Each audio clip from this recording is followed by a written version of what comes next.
कांग्रेस में हमेशा से एक होड़ रही है कि किसी भी तरह से बाकी जितने भी स्वतंत्रता सेनानी हैं उन सबको कमतर दिखाया जाए और किस तरह से गांधी नेहरू परिवार का बोलबाला किया जाए, कैसे इन लोगों को महान से भी महान साबित किया जाए। अभी भाजपा ने दिल्ली में वीर सावरकर के नाम पर एक कॉलेज का इनॉग्रेशन क्या किया कि कांग्रेस चिढ़ गई, भड़क गई। हालांकि वीर सावरकर के नाम से ये लोग चिढ़ते तो हमेशा रहे हैं, जलते तो हमेशा रहे हैं, लेकिन आजकल कुछ ज्यादा ही जहर उगल रहे हैं। इनका कहना है कि अगर कॉलेज खोलना ही है तो सावरकर की जगह मनमोहन सिंह के नाम पर कॉलेज खोल दो, क्योंकि सावरकर का दिल्ली से कोई कनेक्शन ही नहीं है, सावरकर का दिल्ली में कोई वजूद ही नहीं है। देखिए, ये तथ्य है कि सावरकर ने पत्र लिखे क्षमा याचना के अंग्रेजों से ये कहते हुए कि I will be your trusted servant.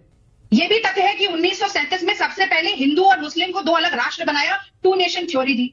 ये भी तथ्य है कि 1942 में भारत जोड़ो आंदोलन का विरोध किया सावरकर जी ने, और ये भी तथ्य है कि वो बापू की हत्या के आरोपी थे। कांग्रेस पिछले 2 दिनों से जिस तरह से वीर सावरकर के नाम पर जहर उगल रही है, मुझे उम्मीद तो थी कि डीडी न्यूज की तरफ से कोई तगड़ा जवाब आएगा, कोई तगड़ा डिबेट कराया जाएगा, लेकिन इतना ज्यादा तगड़ा रिएक्शन आएगा ये मुझे सच में उम्मीद नहीं थी। क्योंकि डीडी न्यूज के धाकड़ राष्ट्रवादी एंकर अशोक श्रीवास्तव ने जिस तरह से आज इन कांग्रेसियों को लताड़ा है वो देखकर आपका दिन ही बन जाएगा। बाकी क्या कुछ बोला अशोक श्रीवास्तव जी ने कांग्रेस के बारे में आप खुद देखिए। बात निकलेगी तो बहुत दूर तक लग जाएगी, और फिर जब मैं अंबेडकर जी को सुनवाऊंगा ना कि वो गांधी जी का लेकर क्या क्या बोल रहे हैं, कि गांधी जी 2 पत्रिकाएं निकालते थे, एक में उनके कुछ और विचार होते थे, एक में कुछ और विचार होते थे, और गांधी जी डबल पॉलिटिक्स करते थे। ये अंबेडकर जी ने जो कहा था गांधी जी को लेकर वो मुझे सुनवाना पड़ेगा। तो अगर आप वही सब करना चाहते हैं तो करिए, कीचड़ करना है तो कीचड़ करिए, फिर इतना कीचड़ होगा कि आप लोग उसमें जो है अपना मुंह नहीं देख पाएंगे, आपके मुंह पर इतना कालिक लगेगी कि आप लोगों को शर्मिंदा होना पड़ेगा। जरा ग्राफिक चलाइए, आज इनकी आंखें खोलनी चाहिए।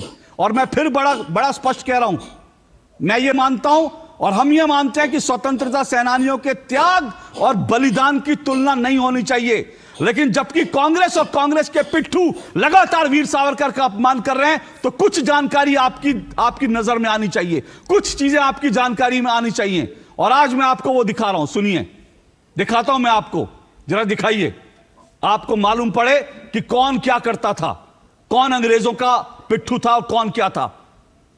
भाग्यवान इस सच से। अरे ग्राफिक चलाइए प्लीज, ग्राफिक चलाइए। एक तरफ वीर सावरकर की पोशाक आपको दिखा रहा हूं, साल 1911 में, जिस वक्त वीर सावरकर जेल में थे और यह पोशाक पहनते थे, उनको ये कपड़े दिए गए थे। और दूसरी तरफ मोतीलाल नेहरू 1911 में जब अंग्रेजी राजा आए थे, उनकी रानी आई थी, तो जो दिल्ली दरबार लगा था, दिल्ली दरबार में जाकर वो अंग्रेजी हुकूमत के सामने उनको सलाम ठोक रहे थे। ये सलाम ठोक रहे थे मोतीलाल नेहरू 1911।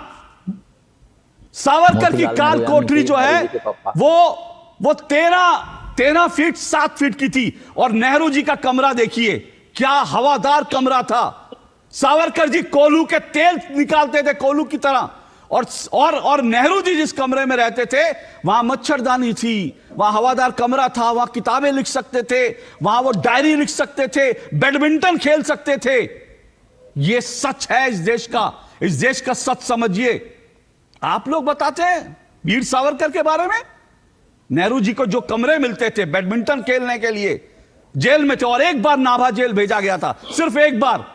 और नाभा जेल में 2 हफ्ते की सजा नहीं, 2 साल की सजा नहीं काट पाए, 2 हफ्ते में वहां से भागे। उनके पिताजी ने जाकर जो है वायसराय के हुक्म बजाया कि भाई मेरे बेटे को छोड़ दो। और ये लोग माफी की बात करते हैं। फिर कह रहा हूं, गंदगी अगर आप उछालेंगे तो इतनी गंदगी हो जाएगी कि आपको अपनी शक्ल देखने का मुश्किल हो जाएगा। मोतीलाल नेहरू को देखिए जरा, 1911 में किस तरह से शान और शौकत से, अंग्रेजी कपड़े हैं, सर पर हैट है, वो गए थे दरबार में, दिल्ली दरबार में। दिल्ली दरबार में क्या था कि अंग्रेजी राजा आए हैं, भाई अंग्रेजों के राजा आए हैं, अंग्रेजी जो ब्रिटेन के राजा आए हैं, ब्रिटेन की रानी आई हैं, उनका स्वागत समारोह करना है।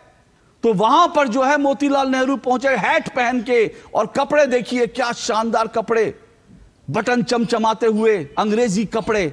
और दूसरी तरफ वीर सावरकर की पोशाक है जो जूट से बनी थी, और ये बोलते हैं कि जूट वहां इसलिए होता था, जूट जो है शरीर पर लगता था, और शरीर पर लगता था तो शरीर में दर्द होता था।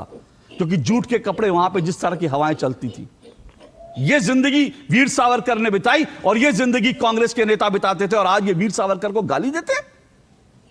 बेशर्मी की हद होती है। अशोक जी 2 मिनट मुझे दीजिए। नहीं सर, 1 मिनट रुकिए, मैं दूंगा आपको।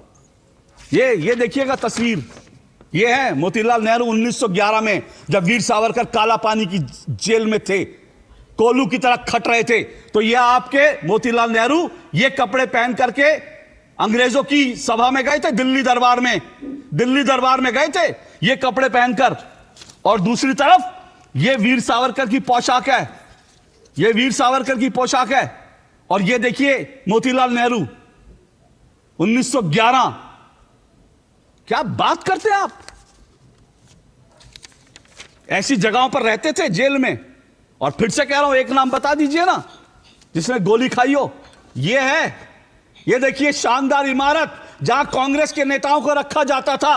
और ये है, ये देखिए यहां कांग्रेस के आगा खान पैलेस, इस पैलेस में कांग्रेस के नेताओं को बंद किया जाता था। और ये छोटी सी जो है कोठरी है, काल कोठरी, जहां पर जिन्होंने 13 साल बिताए, सोचिए 13 साल उन्होंने इस काल कोठरी में बिताए वीर सावरकर ने। और कांग्रेस के लोगों को इस महल नुमा जगह रखा जाता था। आप बात करेंगे स्वतंत्रता, आप वो उंगली उठाएंगे वीर सावरकर पर? भाई उठा भी सकते हैं उंगली, इनफैक्ट उठा ही रहे हैं, क्योंकि यही तो बेशर्मी होती है, इसी को तो बेशर्मी कहा जाता है। और बेशर्मी में कांग्रेसियों का कोई भी तोड़ नहीं है। ये लोग वीर सावरकर पर उंगली उठा सकते हैं, लेकिन नेहरू जी के पप्पा, जो कि किसी भी तरह से अंग्रेज से कम नहीं लगते थे, अंग्रेजों वाले कपड़े पहनते थे, अंग्रेजों के साथ में उठा बैठा करते थे, उन्हें भी ये लोग स्वतंत्रता सेनानी बता देंगे। नेहरू जी को, जिन्हें अंग्रेज सरकार सौंप के चले गए, क्यों? क्योंकि वो उनके सबसे करीबी थे, उन्हें ये लोग स्वतंत्रता सेनानी बता देंगे। लेकिन वो इंसान जो लगातार कालकोठरी में बंद रहा, जो पूरी जिंदगी जेल के पीछे ही सड़ गया, जिसे बाहर की हवा भी नहीं मिली, उसे ये लोग अंग्रेजों का गुलाम, उसे डरपोक, उसे और न जाने क्या क्या कहते रहेंगे। इसी को बेशर्मी कहा जाता है। बाकी आप लोग इस बारे में क्या सोचते हैं, कमेंट कर जरूर बताएं। जल्द मिलते हैं किसी नए वीडियो में नए टॉपिक के साथ। तब तक गुड बाय, नमस्कार, जय हिंद।